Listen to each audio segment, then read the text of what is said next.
So mga par, kahit next week pa po ang laban ng IBF Super Lightweight Champion na si Richardson Hitchins kalaban si George Kambosos Jr. nagaganapin sa New York, kung saan parang binabaliwalan na lang mga idol na Hitchins itong si Kambosos para manalo sa bakbakan nila. Dahil sa ngayon pa lang mga idol, hinahamon na ni Hitchins ang ating pambansang kamao Manny Pacquiao para sa title fight sa 140 pounds. Ano yung mga idol? Kung tunay ba talaga na legend si Pacman, pumalag daw ito kay Hitchins sa bakbakan na gaganapin sa New York. Patunayan daw nito mga idol ang kanyang sarili na isa talaga itong icon. Walang masasabi lang natin dito mga idol. Hindi na kailangan ni Pacman na patunayan nito ang kanyang sarili na isa itong legend. Dahil tutoy pa lang itong si Hitchins. Legend na talaga si Pacman. Nagumpisa mag-angas itong si Hitchins mga idol matapos manalo sa title fight kontra kay Liam Paro. Kala nito mga idol untouchable na ito sa bakbakan. Hindi talaga basihan mga idol ang isang panalo sa isang title fight. Kung magaling ka talaga sa bakbakan. Pero tiyanta natin mga idol. Sinasabi lamang ni Hitchins ang pag-aangas nito kay Pacman dahil napag-alaman nito mga idol na malaki pa rin talaga ang fanbase ni Pacman na siya ang magdadala ng malaking revenue sa laban.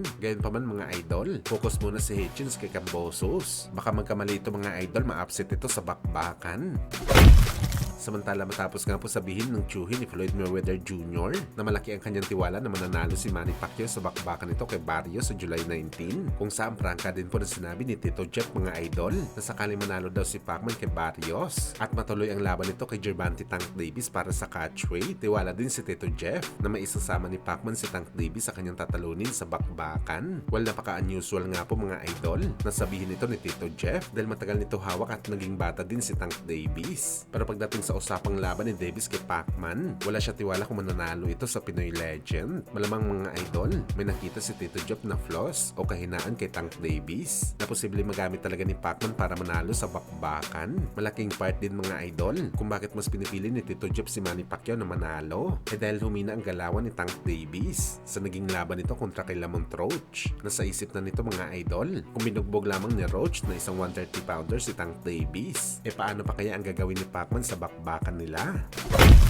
Sa kabilang banda naman mga idol, matapos nga po mag-overweight si Keishan Davis ng 4.3 pounds sa weigh-in nito para sa bakbakan niya kay Edwin De Los Santos, officially cancel na po mga idol ang laban. Ayon ito sa batikang boxing insider na si Mike Caffinger, hindi daw nagkasundo ang dalawang kampo sa bagong agreement dahil sa overweight. Malamang gusto ng kampo ni De Los Santos na tapyasan ang kikitain ni Keishan Davis at ibigay sa kanya ang tinapyas na pera, pero ayaw pumayag dito ng kampo ni Davis, kaya walang laban bukas sa pagitan nila. Pero take note mga idol, hindi man matuloy ang laban nila bukas, matik mga idol na bayad dito si De Los Santos sa kanyang purse money dahil nagawa nito ang kanyang part na kunin ng tamang timbang. Well, masasabi natin mga idol na strategy gone wrong ito na Keishan Davis. Tiyanta natin mga idol, sinadya talaga nito na mag-overweight para maka-advantage sa laban kay De Los Santos. Dahil nga mga idol, mabangis itong si De Los Santos. Ito ang nagpaiyak at nagpatakbo kay Shakur Stevenson sa buong laban. Ina-anticipate siguro mga idol ni Keishan Davis na kahit mag-overweight man ito, papayag pa rin si De Los Santos na ituloy ang laban. Pero iba ang nangyari. Ayaw magpa-areglo ni De Los Santos at kukunin lamang nito ang kanyang purse money na walang laban dahil sa overweight ni Keishan Davis.